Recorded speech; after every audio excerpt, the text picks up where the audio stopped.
নোৱাৰে বুজিব দুৰ্ভিক্ষ কালচক্ৰৰ আৱৰ্তন আৰু বিৱৰ্তনৰ ফলত এই বিশ্ব ব্ৰহ্মাণ্ড উঠিছে নামিছে কালৰ আদেশ অনুক্ৰমে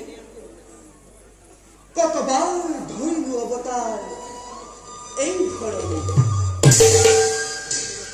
তথাপিও কম শুনা দেৱী এই বিৰঙ্গীয়া সৃষ্টিৰ স্ৰষ্টা